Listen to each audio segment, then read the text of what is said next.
G'day everyone. The Tiger Vanguard is the first boss in a while that I haven't been able to just brute force my way through, and I actually had to learn the moveset. So let's take a look at my kill, and I'll break down some of the key things to know.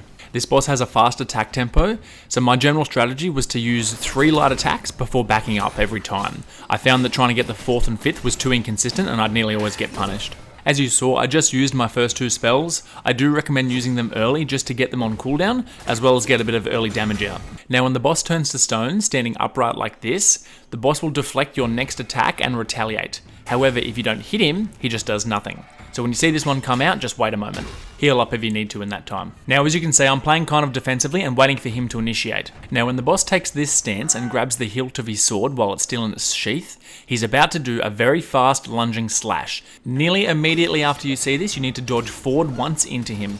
When he starts with a high right punch like this, it's about to be a 3-part attack. It'll be a punch followed by a second slow punch, you need to delay your dodge, followed by a leg sweep as he jumps backwards. Now a good tip here is that the attack out of Cloud Step does a fair bit of stagger damage. As you saw there, you can use it offensively to interrupt attacks quickly like that. Now even though I missed this heavy attack, I quite like the thrusting stance at the moment. I think it's very easy to get good poke once you've got a few charges built up. Now when the boss dives off for a cool combat roll to his side like this, he's about to follow this with a 4-part attack. He'll do 2 punches back to back, and then after a short delay, he'll then stomp the ground. After that, he'll jump up into the air, and after a short delay, he'll slam into the ground. Another lethal 4-part attack is when he starts by taking this upright stance with both fists up. After a short delay, he'll leap at you for an initial kick, and then follow that with 2 very quick punches. These need immediate back-to-back rolls. And he finishes it with another jump and ground slam like you just saw. Now this is the other variation of turning to stone, but this time he's on all 4s. A few moments after this, the stone will disappear, and the boss will reappear somewhere in the room and punch you with a very powerful hit. Now if you're struggling to dodge this, because he does appear behind you sometimes,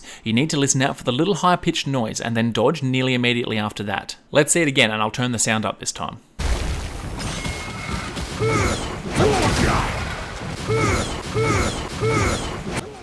So nearly immediately after you hear that noise, dodge once and you'll avoid it. Now again, I like to use my spells offensively as they come off cooldown.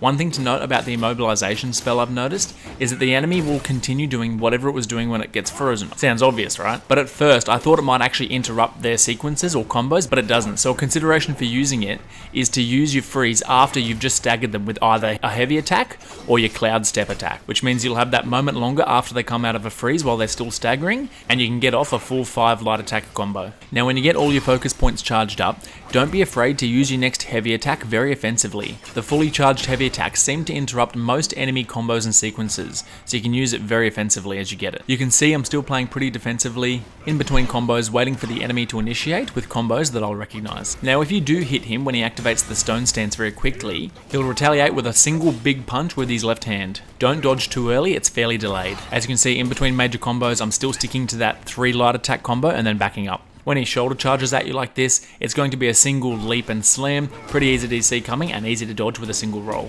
Now if you're curious about my spark points, I've put the majority so far into the stamina tree for bonuses to my rolls and stamina reduction.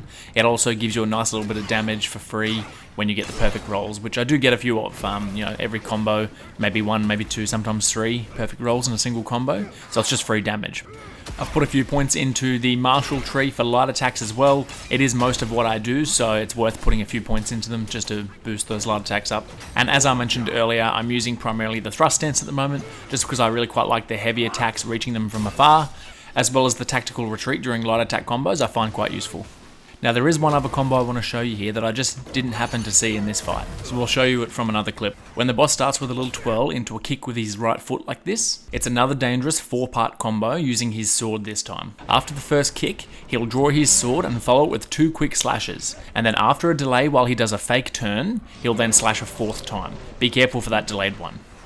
Alright, so that's it. If the video helped at all, please drop a like and subscribe, it helps me out a bunch. I hope you're all enjoying the game, I'm certainly loving it so far. Thanks for listening everyone, cheers.